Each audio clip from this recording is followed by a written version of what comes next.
Hey John Deere fans, today we're going to take a look and see what it takes to repair and refurbish a John Deere Deluxe suspension seat. Mine has seen better days. I gave up the ghost the other day. So let's take a look at this thing. All right, so when these things are working, you basically have this adjustment screw that goes in the front, connects to this bar, that puts tension on these springs. Can't see the spring, I'm going to show you in a minute, but there's one on each side.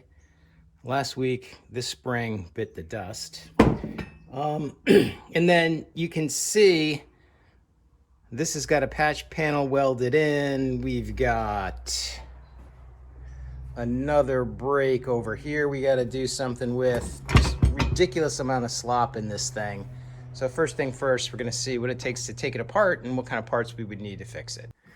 This is what you're left with, and this is why I want to restore this. When I say restore, I just want it to work right. It doesn't have to be show tractor pretty, because this is going to go on my working tractor. So we have to grind off all of these welds, which is going to be a pain in the neck because I'm not even sure I can get my angle grinder in there. While we're at it, I'm going to cut off this patch plate. I've got to fix this other piece of the frame. And then when we're ready to go back together, new springs.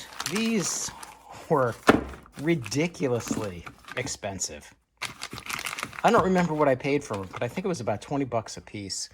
And then I've got new steel rods and bushings. I'll post the right diameter in the video. I don't remember it off the top of my head. So putting it back together is going to be easy. I think getting it apart is going to be a challenge. So let's try.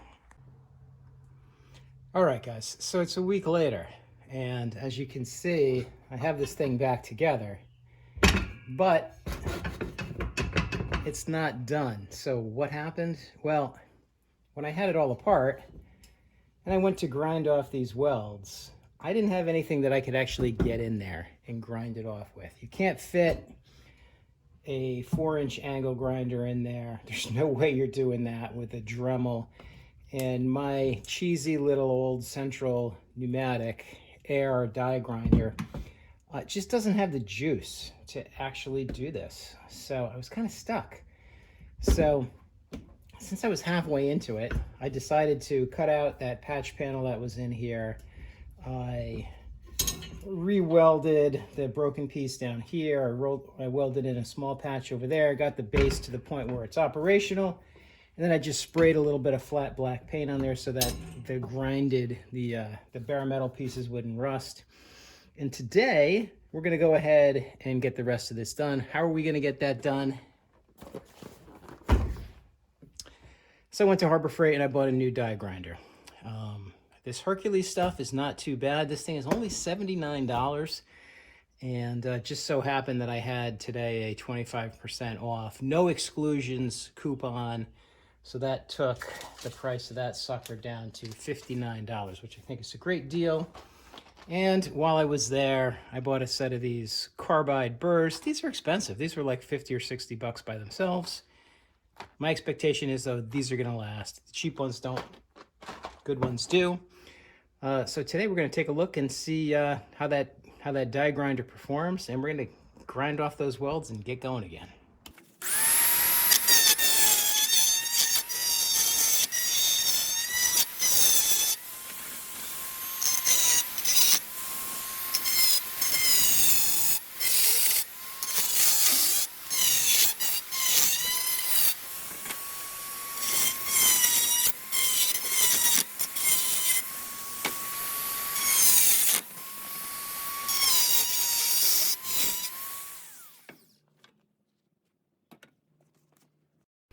Okay guys, so after about 10 minutes effort with this tool, we've got the first rod out of there.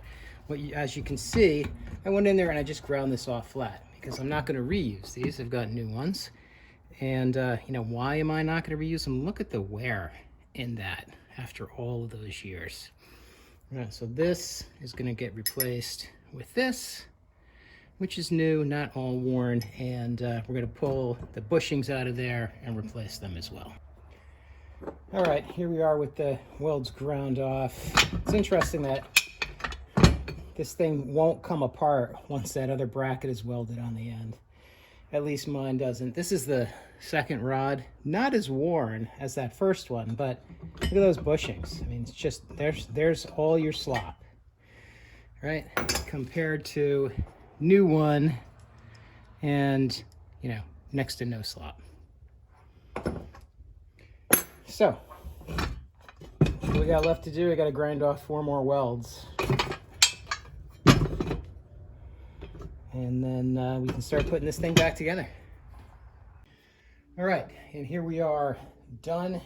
You can see the whole thing is apart. Again, by grinding those flat, which is probably what most people who know what they're doing do anyway, it made it a lot easier to keep these holes relatively intact. Get the old pins out of there, and I may just have to dress these up a little bit to get the new ones in. I should be able to do a decent job welding. Some of the old bronze bushings just busted coming out. You can see they're a bit of a mess. So next thing we have to do is just clean these parts up a little bit. And I'm going to check the rest of these welds while I have it apart. Make sure there's nothing else that I need to be addressing. Well, it's easy to get at. I can already see that looks like this side is broken as well. Who knows, but I'm gonna clean it up and then we'll weld it back together. Here's just a little bit more perspective on the wear. Now, when we look at the older rods, so this one, you can see, was really shot.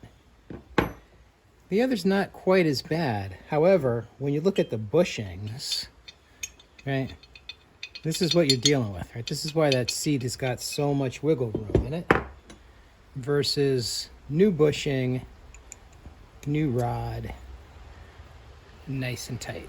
That's going to make a tremendous difference. All right, so as you're doing this, you may find that getting these old bushings out is one of the more challenging parts of this. So I'm going to show you what I've been doing and what's been effective for me. It's a little bit of a pain in the neck, but I start just a little heat.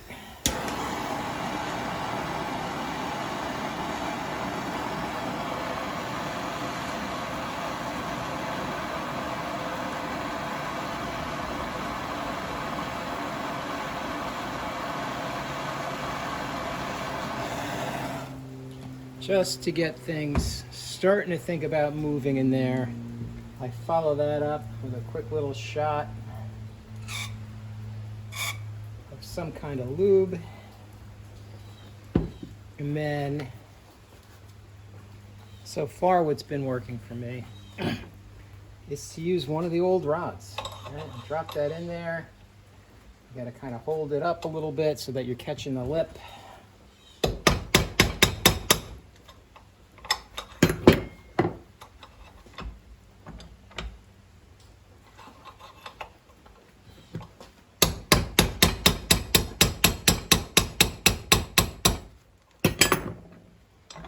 And I could tap the whole thing out of there, but you get the idea. So typically I get it about that far.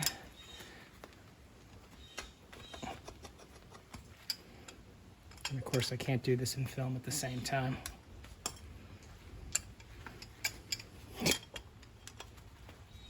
Well, since you see that it's coming out, we'll just finish it with the rod.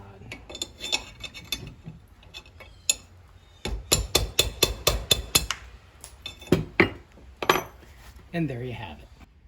Okay, so that took a little bit of effort, but now they're out of there. Could you do it without the heat and the lube? Probably, but sometimes that makes things a lot easier. And here you can see with the new ones just dropped in there, there's a little bit of gap, not surprising. I'll hold that together with a C-clamp when I weld it back together. Gotta fix that other broken weld down there, check and make sure everything else is good, and then we just have to weld this thing up. All right, so this is step one of welding this thing back together. I've got a C-clamp holding it, and I'm just gonna tack each end and triple check and make sure we're good before we actually get into really welding everything. So let's get it tacked and see how that goes.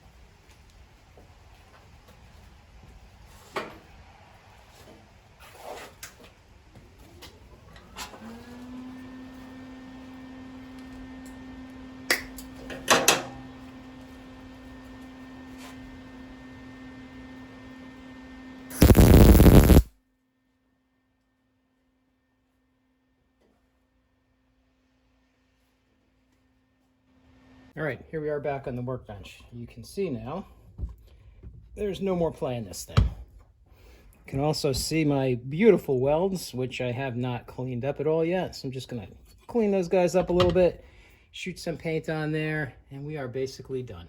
All right, and here we are done. No wobbles, absolutely tight, and it actually works now. And I'm gonna show you. I've got it adjusted about halfway. It's fantastic. Feels like brand new. Doesn't look like new because it's not a restoration, right? This is a refurbishment, and I'm very happy with the way it came out. Here's what happens with all of my 190 pounds bouncing up and down on this thing. Works like a charm. Hey, thanks for watching, guys. And if you haven't subscribed yet and you like my content, I'd appreciate it if you go ahead and hit that subscribe button. Have a great day.